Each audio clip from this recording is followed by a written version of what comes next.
বন্ধুগণ, welcome back to my channel. আশা করছি আপনারা সবাই ভালো আছেন। আর আজকে আমি স্টার্ট করছি একটা নতুন ভিডিও। সকালবেলা ব্রেকফাস্টের পর আমি এখানে চলে এসেছি আমার জন্য একটা কাপ চা বানাতে। আসলে বাবু হওয়ার পরে এটা আমার ফার্স্ট রোজা, তো যেহেতু আমি বাবুকে ফিড করাচ্ছি তাই এবছরে আমি রোজা রাখতে পারিনি। তাই এখানে চাটা হয়ে গেছে রেডি, আর আমি চাটা খাচ্ছিলাম আর তার সাথে দেখছি যে আনায়াকে ভাবি খাওয়াচ্ছে। আনায়া এখানে রাইমস দেখতে দেখতে টিফিন করছে। এরপর আমি বিশেষ কিছু ভিডিও বানাতে আর পারলাম না, তারপরে আমরা চলে আসলাম ডাইরেক্টলি ইফতারের প্রিপারেশানে। আর আজকে আমি শেয়ার করবো একটা নতুন রেসিপি, খুব মজাদার হয় আর খুবই চিজি খেতে হয়। সবার প্রথমে লাগছে ব্রেড ক্রাম্ব, এটাকে নিয়ে সাইডে রেখে দেবো। তারপর একটা বলের মধ্যে আমি রেগুলার যে চা খাওয়ার কাপ হয় সেই কাপের হাফ কাপ কর্নফ্লাওয়ার আর হাফ কাপ ময়দা আমি অ্যাড করে দেবো। তারপরে আমি এর মধ্যে দিচ্ছি স্বাদ মতো লবণ আর দেবো ক্রাস্ট করা গোলমরিচ। আর তারপর এর মধ্যে আমি অল্প অল্প করে জল অ্যাড করব আর এটাকে মিক্স করতে থাকবো। একসঙ্গে বেশি জল দিলে লাম্পস হওয়ার চান্স থাকে, তাই অল্প জল অ্যাড করব আর এটা স্লারি বানাবো।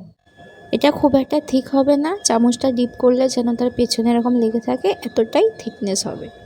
এরপর যেটা আমার লাগছে এখানে সেটা হচ্ছে 1.5 খানা সেদ্ধ আলু। আমি এটাকে সেদ্ধ করে নিয়েছি আগে। তারপর একটা গ্রেটারের সাহায্যে এটাকে সেম ডাইরেকশানে গ্রেট করে নেব।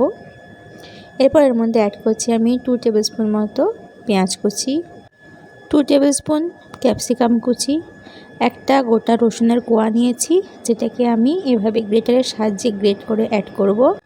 এখানে আমি রসুনের পেস্ট ইউজ করব না, গোটা রসুনকে গ্রেট করে নেব। এরপরে আমি নিচ্ছি এখানে সুইট কর্ন, যেটাকে আমি ম্যাশ করে নিয়েছি, এটাও প্রায় 2 টেবিল স্পুন মতো। তারপর নিচ্ছি এখানে 2টো কাঁচা লঙ্কা কুচি, সামান্য ধনেপাতা কুচি আর সাথে এক টুকরো গাজর নিয়েছি, যেটাকে আমি এভাবে গ্রেট করে অ্যাড করে দেবো, এতে খুব কালারফুল দেখতে হয়। এরপর যাচ্ছে 1 টিস্পুন চিলি ফ্লেক্স আর সাথে 1 টিস্পুন অরিগানো, হাফ টিস্পুন গোলমরিচের গুঁড়ো আর দেব স্বাদ মতো লবণ। এরপরে আমি নিয়েছি এখানে ডাইসড মজ্জারেলা চিজ, যেটা যে কোনো সুপার মার্কেটে এখন ইজিলি পেয়ে যাবেন। এটাকে ঠান্ডা হতে হবে একদম পাথরের মতো, মানে আপনি ডাইরেক্ট ফ্রিজ থেকে বার করবেন আর ইউজ করবেন। এখানে আমি প্রায় 75 গ্রামের মতো ডাইসড মজ্জারেলা চিজ নিয়েছি, এটাকে আমি এর মধ্যে অ্যাড করে দিচ্ছি। এটা একদম ঠান্ডা হতে হবে, চিল্ড। এরপরে আমি এগুলোকে খুব হালকা হাতে জাস্ট একবার করে মিক্স করে নেব। তারপরে আমি এর মধ্যে অ্যাড করছি 1 টিস্পুন ব্রেড ক্রাম্ব আর দিচ্ছি 1 টিস্পুন কর্নফ্লাওয়ার। এখন সব কিছু ফাইনালি মিক্স করে নেব আর তারপর এগুলোকে আমি এইভাবে বলের আকারে গড়ে নেব। এই সময় বলে রাখি, হাতে যদি এটা স্টিকি লাগতে পারে তাহলে আপনি সেক্ষেত্রে হাতের মধ্যে একটু জল কিংবা তেল ইউজ করে এটাকে বলের আকারে এরকম শেপ দিয়ে নেবেন। ব্যাস, এভাবে আমি সব কটাকে রেডি করে নেব। খুব ঝটপট হয়ে যায়, খুব একটা সময় লাগে না। ব্যাস, আমি সব কটা বল রেডি করে নিয়েছি। এরপরে আমার যেটা লাগছে সেটা হলো চিজ স্লাইস। আজকে সব কিছু চিজি হচ্ছে। এটাকে আমি একটু ভেঙে টুকরো করে একটু ছোট করে নেব। এরপরে আমি চিজ বলগুলোকে নেব, মাঝখানে একটু আঙুলটা দিয়ে প্রেস করে একটু স্পেস বানিয়ে তার মধ্যে আমি চিজ স্লাইসগুলোকে ভরে দেব। এরপর হালকা হাতে সব কিছু দিয়ে আমি এটাকে কভার করে দেব। ব্যাস, এটাকে আবারও শেপ দিয়ে গোল গোল করে রেখে দেব। আমাদের চিজ বল একদম রেডি। এভাবে কয়েকটা বল আমি চিজ স্লাইস দিয়ে ফিল করেছি আর কয়েকটা বলের মধ্যে আমি যে ডাইসড মজ্জারেলা চিজ সেটা ফিল করেছি, দিয়ে আমি সবগুলোকে আবারও গোল গোল করে শেপ দিয়ে নিয়েছি। ব্যাস, এরপরে এই বলগুলোকে সবার প্রথমে ড্রাই কোটিং করব ব্রেড ক্রাম্ব দিয়ে।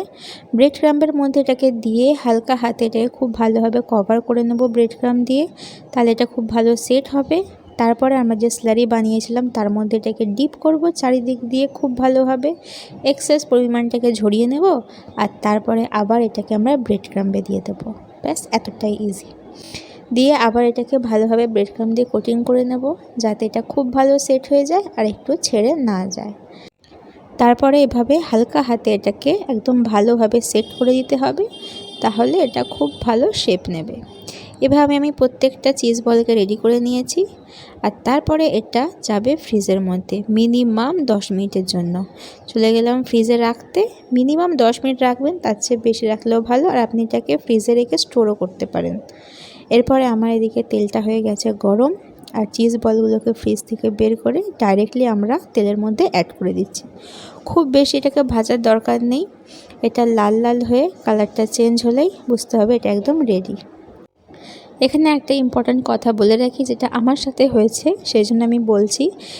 চিজ বলগুলো ভাজার সময় এটাকে যখন আমি হালকা হাতে উল্টে গেছিলাম, তখন এটা কয়েকটা বল হালকা ক্র্যাক হয়ে যেতে পারে কিংবা ওখান থেকে একটু চিজ বেরিয়ে আসতে পারে। এটা একদম নর্মাল, এতে আমার স্বাদটা একটু চেঞ্জ হবে না, এতে ভয় পাওয়ার কোনো কথা নেই।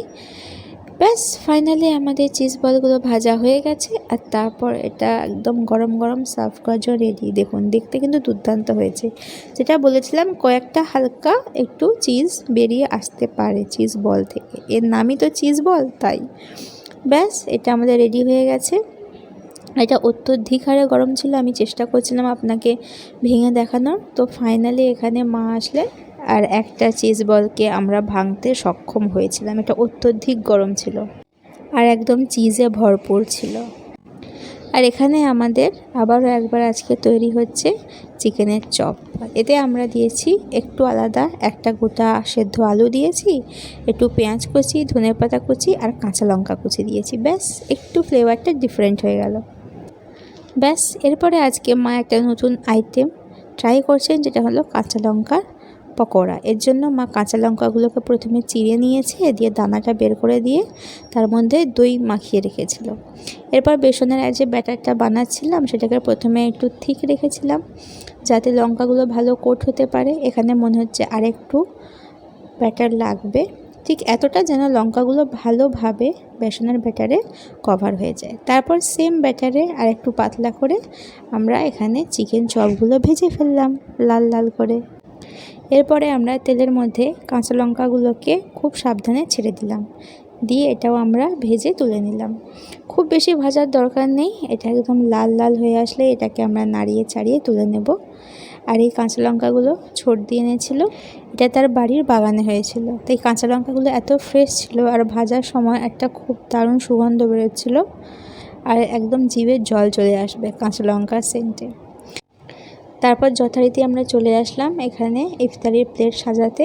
আজকে মা সাজাচ্ছে, তাড়াতাড়ি করে এগুলো রেডি করে নেওয়া হলো। আর তারপর অপেক্ষা শুধু আজান দেওয়ার। আজান দেওয়ার পরে আমরা সবাই মিলে এখানে ইফতারি করলাম, আর তারপরে আমরা চিজ বলগুলোকে জমিয়ে এনজয় করলাম। আশা করছি আজকে ভিডিওটা ভালো লেগেছে। ভালো লেগে থাকলে চ্যানেলটাকে সাবস্ক্রাইব করে দিন, ভিডিওটাকে লাইক করে দিন আর শেয়ার করে দিন। দেখা হচ্ছে খুব শীঘ্রই নতুন ভিডিওর সাথে।